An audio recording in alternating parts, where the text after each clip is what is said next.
मैं शाकाहार के पक्ष में हूँ, लेकिन मैं वीगनिज्म का समर्थन नहीं करता। मैं स्वयं शाकाहारी हूँ और किसी भी रूप में जीवों की नृशंस हत्या के खिलाफ हूँ, परंतु मैं वीगनिज्म के भी खिलाफ हूँ। वेजिटेरियन होना और वीगन होना दोनों में अंतर है। वेजिटेरियन होने का अर्थ है शाकाहारी होना और वीगन होने का अर्थ है शाकाहारवादी होना। कोई भी आइडिया, विचार जब वाद की श्रेणी में आ जाता है तब यह विचारधारा बन जाता है और कई बार लोग ऐसी किसी खास विचारधारा के गुलाम बनकर रह जाते हैं और अपनी इस विचारधारा को दुनिया पर थोपना शुरू कर देते हैं। उन्हें लगता है उनकी ये विचारधारा ही दुनिया का आखिरी सत्य है और उनकी इस विचारधारा से ही दुनिया को बदला जा सकता है। वीगनिज्म भी ऐसी ही एक विचारधारा है और लोग तेजी से इस विचारधारा के गुलाम होते जा रहे हैं। सबसे पहले मैं आपको बता दूं कि वीगन होने का अर्थ अहिंसा का पुजारी होना नहीं होता। ये विशुद्ध नौटंकी है। पूरी दुनिया में 90% लोग मांस खाते हैं और बाकी के 10% लोग जो खुद को वेजिटेरियन कहते हैं वे भी विशुद्ध शाकाहारी नहीं होते। जरा बताइए कि मांस से परहेज कर दूध, दही, घी, मक्खन, पनीर ये सब खाने वाले किस कैटेगरी में आएंगे? दुनिया के 28% लोगों का सीधा रोजगार मांस पर आधारित है। केवल चिकन और अंडा पर आधारित इंडस्ट्री करोड़ों लोगों को रोजगार देती है। मछली उद्योग की बात करूं तो ये इंडस्ट्री पूरी दुनिया में 260 मिलियन लोगों को जॉब देती है। मछली और चिकन के अलावा दूध से जुड़े प्रोडक्ट्स जैसे दूध, दही, घी, पनीर, मक्खन और चीज़ पर आधारित इंडस्ट्री 240 मिलियन लोगों को रोजगार देती है। भारत जैसे विकासशील देश में जहां बेरोजगारी विकराल रूप में मौजूद है, एक बड़ी आबादी चिकन फार्मिंग, मछली पालन, पशुपालन और दूध से जुड़े लघु व्यवसायों से रोजगार हासिल करती है। पूरी दुनिया विशुद्ध रूप से मांसाहार छोड़ दे और वीगन बन जाए, ऐसा कहना, सोचना भी एक तरह की जबरदस्ती है। इंसान स्वाभाविक तौर पर मांसाहारी ही है। विकास क्रम के लाखों वर्षों के इतिहास में इंसान मांसाहारी ही रहा। एग्रीकल्चर टेक्नोलॉजी में आई क्रांति की वजह से ही आज खाने के ढेरों विकल्प पैदा हुए हैं, वरना 100 साल पहले तक दुनिया ऐसी नहीं थी। 100 साल पहले तक नॉन-वेज 99% आबादी के खान पान का जरूरी हिस्सा था और जो 1% लोग शाकाहारी होने का ढोंग करते थे वे भी दूध, दही, घी के बिना नहीं रह सकते थे। मैं ये मानता हूँ कि इंसान को जीव पर करुणा बनाए रखना चाहिए और पूरी दुनिया इस करुणा का हिस्सा बने, ऐसी सोच रखने में भी कोई बुराई नहीं। लेकिन वीगनिज्म के नाम पर मांसाहारी लोगों को कोसने का कोई औचित्य नहीं। मांस भक्षण मानवता की कड़वी सच्चाई है, साथ ही ये दुनिया की एक बड़ी आबादी की जरूरत है और यह उनकी परंपरागत मजबूरी भी है। इन पर वीगनिज्म थोपना इंसानियत के खिलाफ है।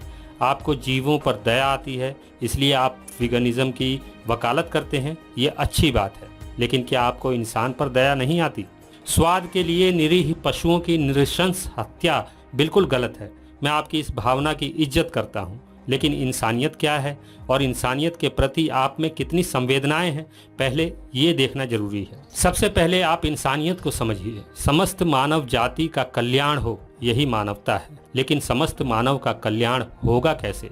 बेरोजगारी, गरीबी, कुपोषण, अशिक्षा और इंसानियत के बीच की हिंसा के रहते मानवता का कल्याण संभव ही नहीं।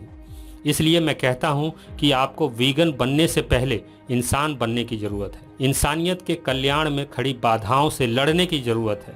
जब इंसानियत की मुश्किलें हल हो जाएंगी, वीगनिज्म उसके बाद का स्टेप है। आज मानव जाति का दुश्मन कौन है? स्वयं मानव ही ना।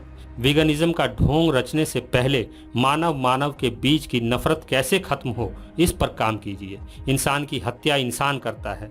युद्ध, हिंसा, दंगे, इन सब में इंसान के हाथों इंसान ही मरता है। रेप होते हैं, मॉब लिंचिंग होती है, तब आपकी संवेदनाएं कहाँ गुम हो जाती हैं? इंसान नफरतों से आज़ाद हो जाएगा तभी वो इंसान बन पाएगा। और जिस दिन हम दुनिया से इंसान और इंसान के बीच की नफरत को पूरी तरह खत्म कर देंगे, तब हम वीगनिज्म की वकालत करें तो ये ज़्यादा उचित होगा। आप शाकाहार को प्रमोट कीजिए, अपने आसपास के लोगों को शाकाहार के लिए प्रेरित कीजिए, उनमें जीवों के प्रति करुणा का भाव पैदा कीजिए, लेकिन वीगनिज्म के नाम पर शाकाहारवाद की नौटंकी मत कीजिए। सहारा में बसने वाले लोग पहाड़ों में रहने वाले लोग, जंगलों में बसे आदिवासी और नदियों या समुद्री किनारे बसे ट्राइबल लोगों को आपका ये वीगनिज़्म समझ नहीं आएगा। इसका अर्थ ये नहीं कि ये लोग पशुओं के प्रति क्रूरता रखते हैं, बल्कि सच ये है कि ये लोग हमसे कहीं ज़्यादा नेचर की समझ रखते हैं और जीवों के प्रति करुणा के मामले में भी ये लोग वीगनिज़्म का ढोल पीटने वालों से ज़्यादा संवेदनाएं रखते हैं। गौर कीजिए कि इंसान आज जो मांस खा रहा है वो नेचर से छीन कर नहीं खा रहा, बल्कि उसकी मैन्युफैक्चरिंग कर रहा है। पूरी दुनिया में मांस का 60% चिकन के रूप में है और ये चिकन इंसान ने पैदा किया है। बड़े पैमाने पर मछलियों का भी उत्पादन होता है, बड़े जानवरों का भी इसी तरह उत्पादन किया जाता है, जिससे मांस के साथ दूध से जुड़े उत्पाद हासिल होते हैं। स्वाद के लिए मांस भक्षण को मैं खुद गलत मानता हूं, लेकिन भौगोलिक रूप से जहां मांसाहार नीड टू किल की श्रेणी में आता है वहां ये गलत नहीं है। लेकिन दुनिया के वो इलाके जहां हजारों प्रकार की सब्जियां उपलब्ध हैं वहां मांसाहार विल टू किल की श्रेणी में आता है। इसलिए मैं समझता हूं कि यहाँ के लोगों को सिर्फ अपने स्वाद के लिए जीव हत्या से परहेज करना चाहिए। मांसाहार बुरा नहीं है, बल्कि मानव के विकास के लिए ये जरूरी भी है। यदि पूरी दुनिया शाकाहारी हो जाए तब 800 करोड़ लोगों को खाने के लाले पड़ जाएंगे। ऐसे में अन्न, साग, सब्जी उगाने की पर्याप्त भूमि भी नहीं बचेगी, जिससे करोड़ों लोगों को भुखमरी, कुपोषण और अकाल का दंश झेलना पड़ेगा। मांसाहार मानव सभ्यता की मजबूरी है, लेकिन यह मानव सभ्यता के नाम पर कलंक तब बन जाता है जब बेजुबान पशुओं की हत्या पर मनुष्यता जश्न मनाने लगती है। पेट के लिए पशु को मारना भूखे की मजबूरी हो सकती है, लेकिन जन्नत के लालच में निरीह को मारना क्रूरता और जाहिलपन के सिवा और कुछ नहीं। पशुओं के प्रति करुणा के आधार पर शाकाहार अपनाना यह इंसानियत की सबसे श्रेष्ठ अवस्था है। शाकाहार किसी भी धर्म का हिस्सा है ही नहीं, क्योंकि सभी धर्मों में मांस भक्षण को जायज ठहराया गया है। बलि प्रथा और कुर्बानी के नाम पर हर साल लाखों करोड़ों जीवों की नृशंस हत्याएं होती हैं। जो लोग शाकाहार को धर्म से जोड़ते हैं, दरअसल वे ढकोसला करते हैं। शाकाहार तो नैतिकता और मानवता का एक उत्कृष्ट रूप है, जिसमें आप करुणा के आधार पर जीव हत्या से परहेज करते हैं। लेकिन शाकाहार की यह उत्कृष्ट सोच जब वीगनिज्म के रूप में शाकाहारवाद बन जाता है, तब यह विशुद्ध नौटंकी बन जाता है। दुनिया के 10 सबसे खुशहाल देशों को ही देख लीजिए। यहाँ के 99% लोग मांसाहारी हैं। इसके बावजूद पर्यावरण और प्रकृति को संरक्षित रखने में किसी वीगन से ज़्यादा समझ रखते हैं। हमारे यहाँ के नए नए वीगन बने लोगों को पशुओं की चिंता है, लेकिन अपने देश के पर्यावरण और प्रकृति की कोई चिंता नहीं। इन मॉडर्न वीगन लोगों को सबसे पहले यमुना, गंगा जैसी जीवनदायी नदियों के नाला बन जाने की चिंता होनी चाहिए। जल, जंगल, जमीन प्राइवेट कंपनियों को कौड़ियों के भाव बेचा जा रहा है। पढ़े लिखे युवाओं के पास रोजगार नहीं है। भूख और कुपोषण से हर साल देश के 20 लाख से ज़्यादा बच्चे मर जाते हैं। देश की एक बड़ी आबादी के पास रहने को एक अदद छत भी मैसर नहीं है। देश के 20% लोग फुटपाथों और झुग्गियों की सड़ांध में ज़िंदगी काटने को मजबूर हैं। 2 करोड़ बच्चियां वेश्यावृत्ति के नरक में पड़ी हैं। नए नए वीगनों को जब इंसानियत की इस भीषण तबाही से कोई फ़र्क नहीं पड़ता, तो फिर वीगनिज्म के नाम पर पशु प्रेम की नौटंकी किस लिए।